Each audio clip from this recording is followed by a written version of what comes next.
किसी ने इसके ऊपर मंथन किया है। जो कौमें अपने गुरुओं की बात नहीं मानती, उनके बताए हुए मार्ग पर नहीं चलती, उनका यही हाल होता है।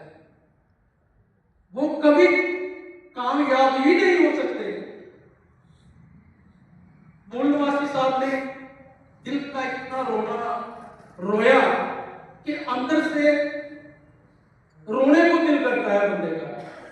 जरा इतने बुद्धिजीवी जहां बैठे हुए हैं, अपने दिल पर हाथ रख के ये बताएं, क्या हम बाबा साहब के बताए हुए मार्ग पर चल रहे हैं? जो हमें बाबा साहब ने मार्ग दिखाया है, क्या उसके ऊपर चल रहे हैं?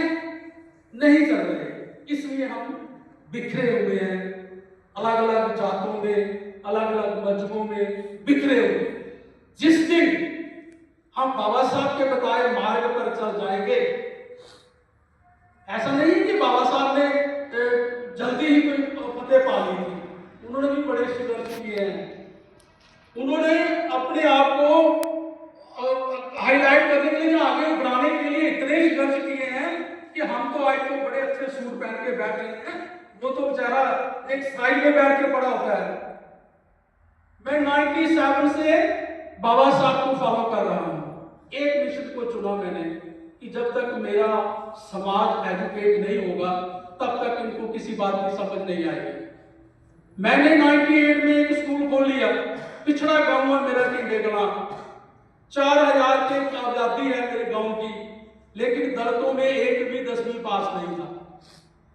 हमारे समाज में एक भी 10th पास कोई बंदा नहीं था 98 में। जरा सोचिए, मैंने स्कूल खोला, वो बाबा साहब की वो जो एजुकेट बनने के लिए उन्होंने कहा था, मैंने कहा तो मैं इस लाइन में पढ़ जाता हूँ।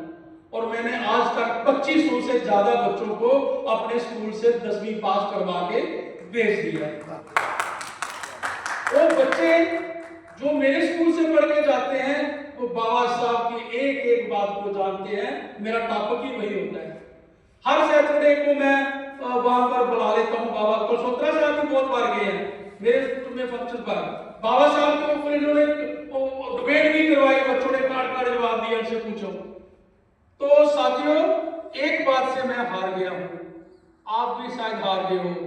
वो बात ये है कि हमारे घरों के अंदर जो अंधविश्वास भरा हुआ है, जब तक हमारे घरों से अंधविश्वास नहीं जाएगा, तब तक हम तरक्की नहीं कर सकते। साथियों, मेरे घर में 2 बहू हैं, मेरे बेटे हैं, लेकिन मैं 20-25 सालों से उनको समझा रहा हूं, बच्चों इस लाइन को छोड़ के इस लाइन पे आ जाओ। लेकिन इतनी जड़ें मजबूत हैं पखंडवाद की, पता ही नहीं चलता कि एजुकेट लोग, पढ़े लिखे बच्चे भी उस लाइन पे नहीं आते।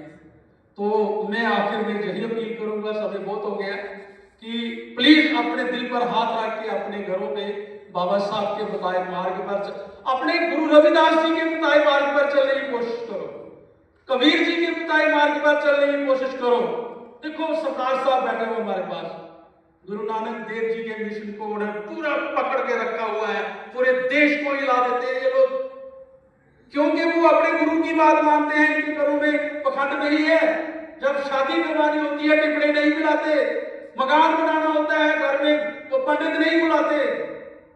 लेकिन हम लोग उसमें दलदल में फंसे हुए हैं, जन्म से लेकर मरण तक पीछा ही नहीं छोड़ते। हमारी आधी कमाई तो वहां पर चले जाती है, तो हम कहां आगे बढ़ेंगे।